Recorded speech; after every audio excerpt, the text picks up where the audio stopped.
The tunnel smelled like copper and burnt air, the way everything smelled after the Vorai swept through.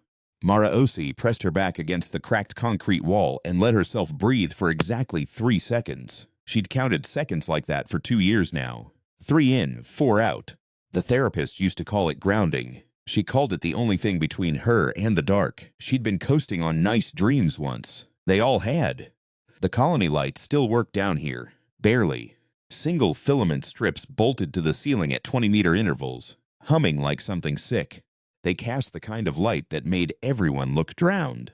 Mara looked down at her hands and thought about how she used to paint her nails on Sunday mornings, sitting in the kitchen window in Vancouver, watching the ferries cross the inlet.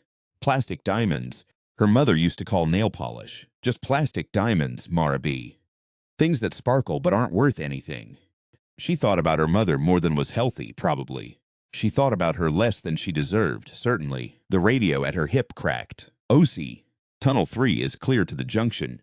You copying? Copying, she said, and her voice came out flat and practiced, the way it always did now. Movement? Nothing, which means nothing. Same as always. Same as always. That was Hendricks, who had been a structural engineer before all this, and who now spent his considerable intelligence counting footfalls in the dark and calculating how long they had before the Vorhai swept the tunnels again. His estimates were, by his own admission, probably wrong, but they were the best estimates anyone had, so they treated them like prophecy. Mara moved. The tunnel junction opened into a chamber the size of a gymnasium. It had been a water treatment facility once, vast cylindrical tanks rising to a ceiling 20 meters up. The colony's builders had cracked them open and built into them, layer by layer, using the curved walls as supports for mezzanines and crawlways and sleeping quarters packed tight as honeycomb. Maybe 300 people lived in here now. Maybe 280. The count changed, and nobody announced the changes, because the way the count changed was not something anyone wanted announced. She climbed the access ladder on the east tank, her boots finding each rung by muscle memory. At the top, Hendricks was waiting with 2 cups of something that steamed and smelled like coffee, only if you'd forgotten what coffee actually smelled like. You're late, he said. I counted slow. He handed her a cup. She took it in both hands and let the warmth sit in her palms a moment before drinking. He watched her do it and didn't say anything, which was one of the reasons she'd kept him close for this long. How's the count? She asked. Power cells. 3 weeks. Food, 5 if we keep running at current ration. Water recyclers are good. The issue is the people. He paused. 12 left last cycle. 8 came back. The other 4. I know. I don't think you do, actually. 2 of them were found 2 kilometers east. The Vorhai didn't kill them. They just... He stopped, turned his cup in his hands. They were sitting against the wall, Mara. Just sitting. One of them still had her canteen. Half full. Mara looked down into her cup. The steam was thinning. There's a word for it, she said. What happens when a system runs out of reason to run? I thought that was called death. It's called something else first. She'd seen it more times than she could count anymore. It wasn't dramatic. That was the part nobody who'd never lived underground could understand. She'd told the story to a woman named Ifiuma 2 months ago, newly arrived from what had been Accra, and Ifiuma had expected horror stories of violence. What Mara had described instead was quietness, people going still, people sitting down, people looking at the middle distance and deciding, without seeming to decide at all, that the weight of continuing was heavier than the weight of stopping. You let the bastards grind you down. That was the thing nobody said out loud, but everybody understood. The Vorai hadn't won by being stronger. Humans had met stronger adversaries in fiction and beaten them through cleverness or love or sacrifice or luck. The Vorhai had won, insofar as they had won anything, by being slow, by being patient, by having a biological relationship with time that made a decade feel like an afternoon. They were not cruel in any way a human could get angry about. That was the worst part, Mara had decided. You couldn't hate them efficiently. They didn't gloat. They didn't monologue. They processed. They moved through human infrastructure the way a river moves through bedrock. Not because it wants to destroy, but because forward is the only direction it goes. Their ships had come 18 months before first contact, just appeared in low orbit, dark and faceted, each one the size of a mountain range laid on its side. For 6 weeks, the governments of Earth pointed telescopes at them and transmitted prime numbers and whale song and Bach and the mathematical constants that were supposed to be the universal language, and the Vorhai said nothing. Then they began to land. Not everywhere, not explosively. They chose locations with the same quiet deliberateness that a surgeon chooses where to cut. And what they did when they landed was this. They began to replace infrastructure first. Power grids went dark and came back running on Vorai systems, converting everything to frequencies human technology couldn't interface with. Then communications. Then the careful, unhurried disabling of every weapon system above a certain yield. They'd been preparing for 18 months, watching, cataloging, making their calculations. And by the time anyone understood what was happening, it had already happened. There was fighting. Of course there was fighting. Mara had fought. She'd been a materials engineer with a background in structural metallurgy, and she'd spent 18 months making shaped charges out of things she'd found in hardware stores, teaching herself from internet, videos that themselves went dark 6 months in. She'd been part of a cell of 11 people operating out of a community center in Surrey. They'd blown 3 Vorai transit nodes before the aliens had simply relocated those nodes somewhere less accessible, the same way you'd move a picnic if it started raining. Not retaliation, relocation. The Vorai found human violence approximately as inconvenient as weather. By the time Mara had made it underground, she'd been rolling to a stop for a long time. She just hadn't admitted it to herself yet. She sat on the edge of the tank, mezzanine now, boots dangling 60 meters above the water treatment floor, and listened to the colony breathe. Down below, someone was playing guitar, softly halting as if remembering how. Somewhere on the level above her, 2 people were arguing in Tagalog about something that sounded like water ration assignments. A child laughed, sharp and bright and quick, the way children's laughter always sounded when the adults around them were pretending nothing was wrong. Mara closed her eyes. She'd told herself, when she came underground, that she was going to fight. She'd kept telling herself that for the first 6 months, right up until she'd started keeping account of the people who went quiet. At some point, the story she was telling herself had shifted. Not all at once, but slowly, the way a ship changes course in fog, from "we are going to win" to "we are going to survive," and then later to something she didn't have a name for, something smaller and harder and more honest. "We are going to not stop." It wasn't inspiring, it didn't fit on a banner, it was, she'd come to believe, the realest thing she'd ever thought. "There's something," Hendricks said. He'd pulled out his handheld, cracked screen, modified to interface with the deep-range sensors they'd buried in the tunnels. East side. Something's active. Vorai? No. Too small. Too warm. Heat signature's wrong for them. They run cold. He frowned at the screen. "It's been there for 3 days. I didn't flag it because I thought it was equipment bleed. But the pattern." He paused. "It's moving." Mara looked at the screen. The signature pulsed on the display like a heartbeat. "Show me the approach," she said. The route was not safe. No route was safe. But this one was less mapped than most, running through a section of the old storm drain system that the Vorai's sweeps hadn't covered in weeks, which either meant they'd decided it wasn't worth covering, or they'd already seen everything in it they cared to see. Mara told herself it was the former. She moved fast low, alone, because bringing more people was how you lost more people. She found the source 2 hours later, in a secondary maintenance shaft barely wide enough to stand up in. It was a man. Late 50s, maybe 60. With the kind of beard that happens when you stop making decisions about your face.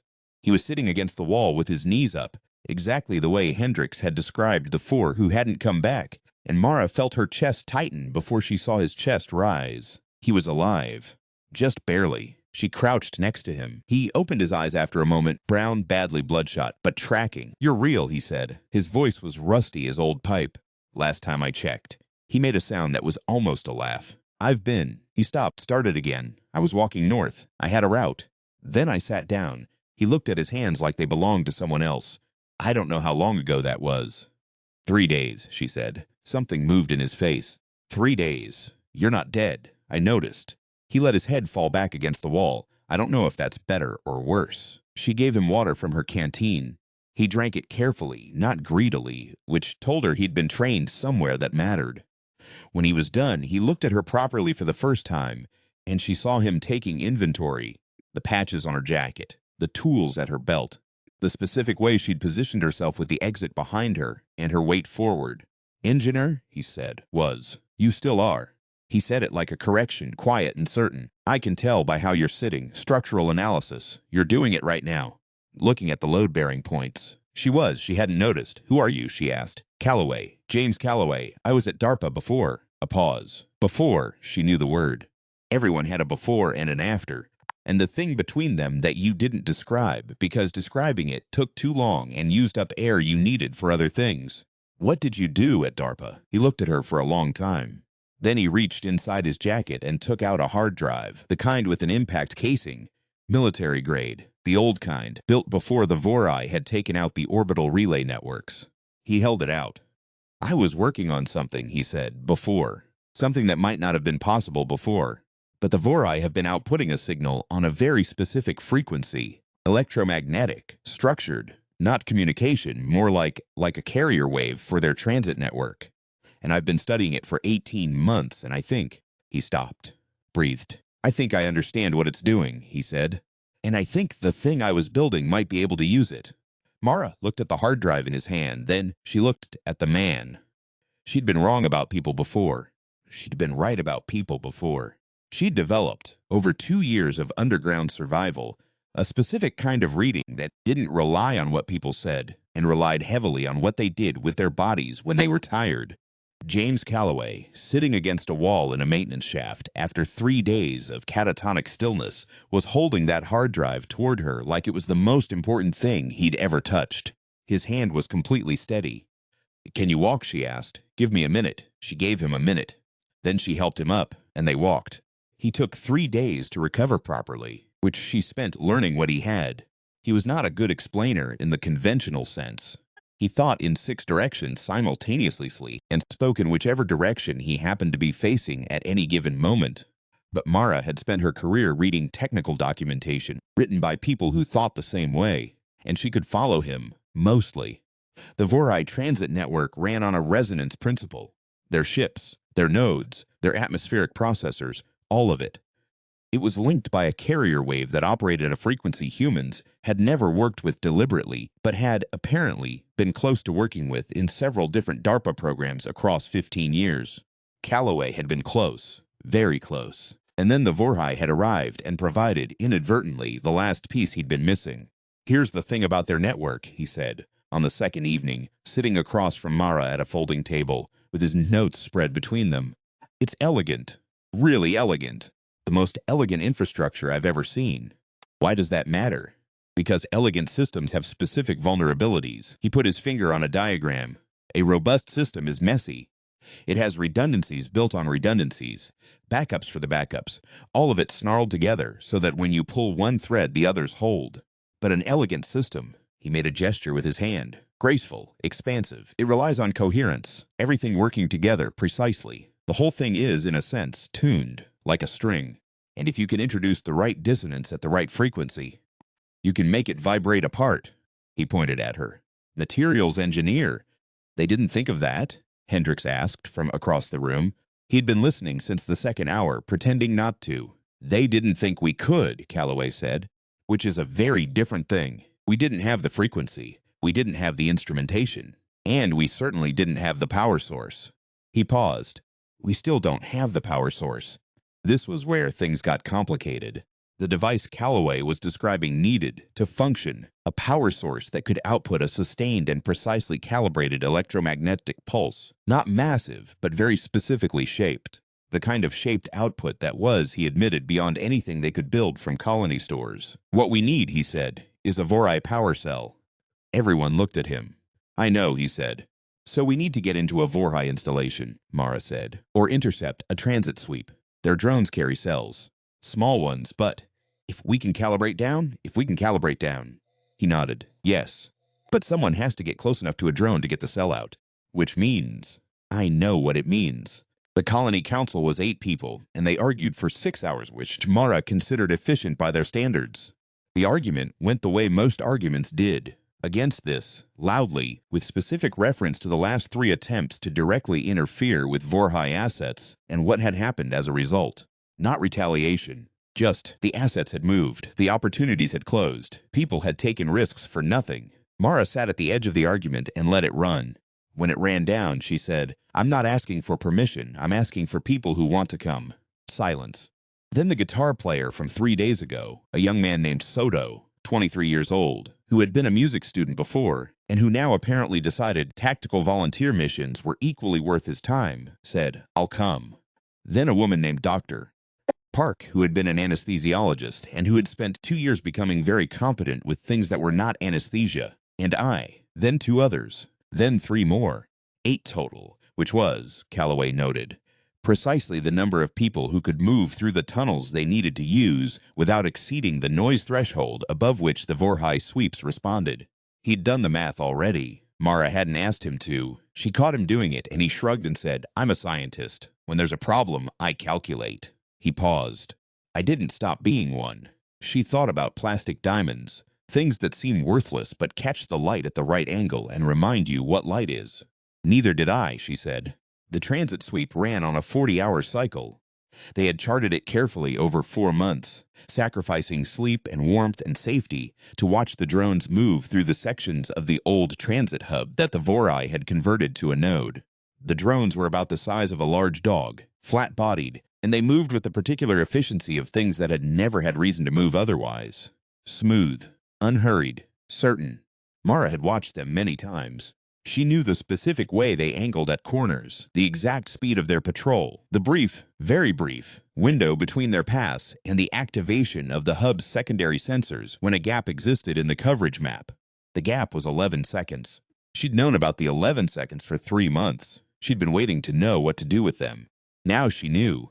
They went in at what passed for night.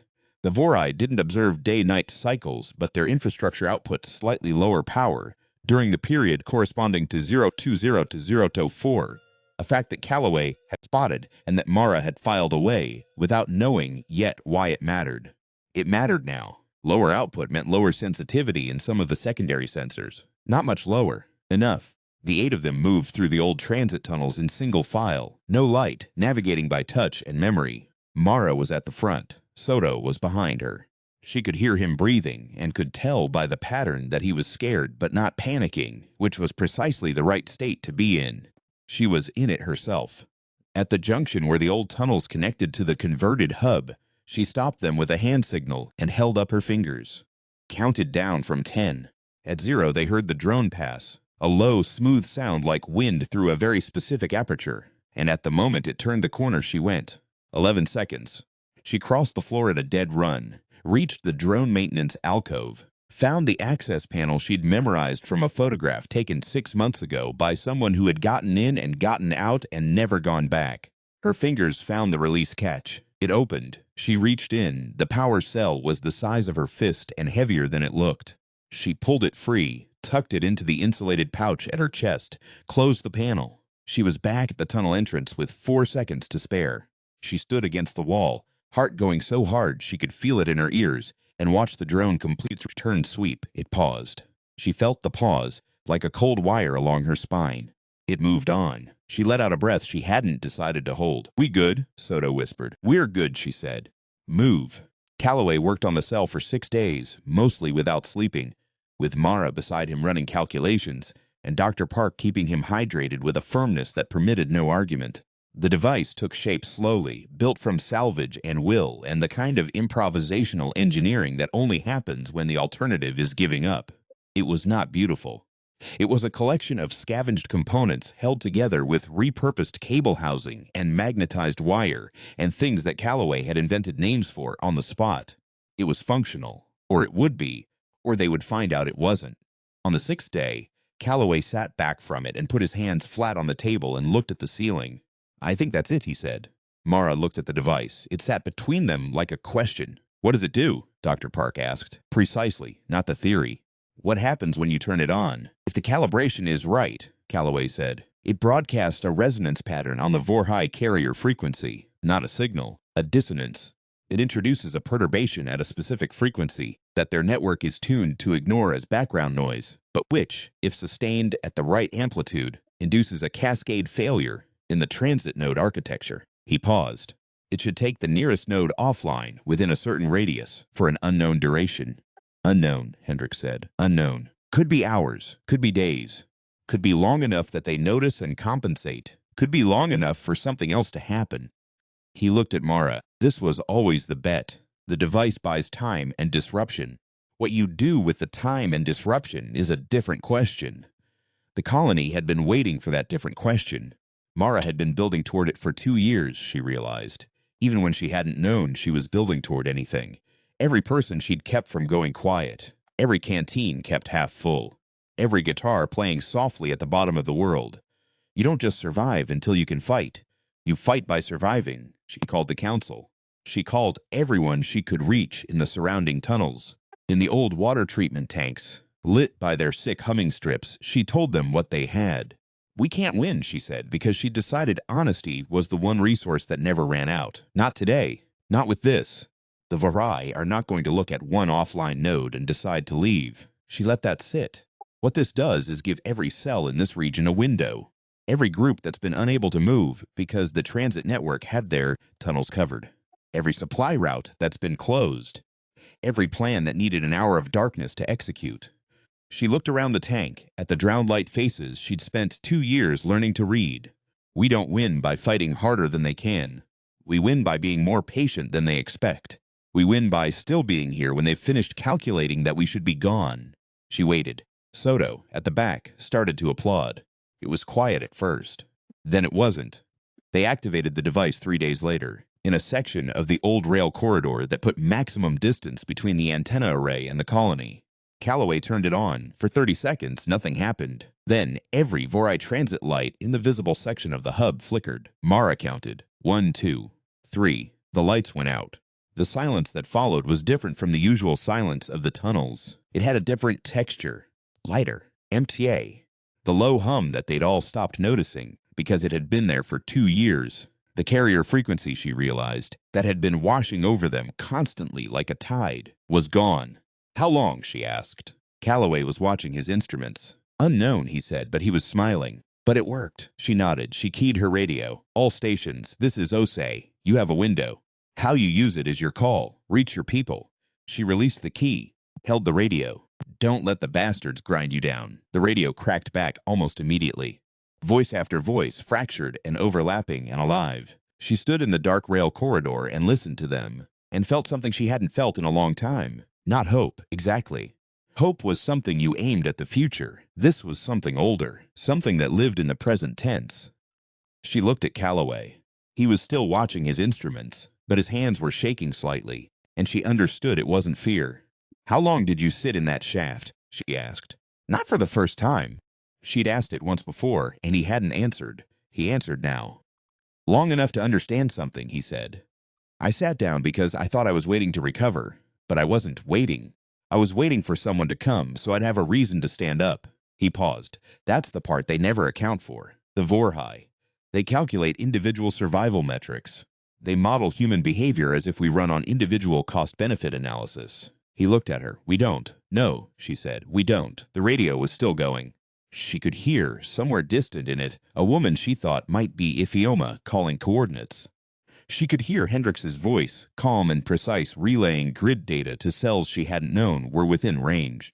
She could hear Soto, of all people, who had been a music student, calling out a route through a section of tunnel that she'd thought was completely dark. And she could tell from his voice that he had memorized that route in the dark, in the time he'd had nothing else to do, because you don't stop being what you are just because the world has stopped being what it was. The Vorai node came back online 11 hours later. They'd expected that. The disruption radius had covered more nodes than they'd modeled, 6 rather than 2, and in those 11 hours, movement had happened that hadn't happened in months. Supply caches had been shifted, groups had made contact, plans had been laid. It wasn't a victory. She didn't let herself call it that. But the Vorai, for the first time in 2 years, had to recalculate. That was enough. That was more than enough. That was the thing you held on to, the fact that you were still a variable in their equation, still worth calculating around, still present, still moving, still refusing to sit against the wall and wait for something that wasn't coming. Mara climbed back to the tank mezzanine as the colony lit up beneath her. Not brighter, the lights hadn't changed, but noisier, busier, the hum of people who had remembered something. She sat on the edge with her boots dangling and listened to the guitar start up below her. And this time it wasn't halting. This time the player had found the chord. She thought about her mother, about plastic diamonds and kitchen windows and fairies crossing the inlet. She thought about the weight of all the things she was carrying and how it had not crushed her yet. How she had not yet decided it was heavier than the weight of continuing. How she was still, against all reasonable expectation, here. The canteen at her hip was half full. She'd refilled it before she left. She always refilled it. It was a very small decision, filling a canteen, and she had come to believe that very small decisions were the thing that everything else was built on. Not the speeches, not the strikes, not the moments of clever engineering in dark tunnels with stolen power cells. Those mattered too, but they grew out of something smaller. The decision to still be there when the calculation was run. She would be there. She'd keep filling the canteen.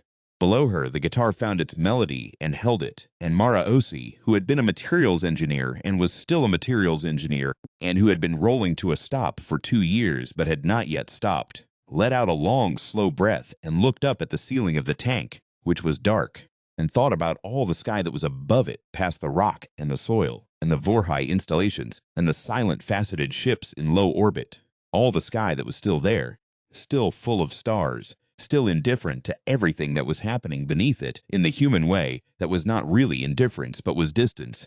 And she thought, we are still here.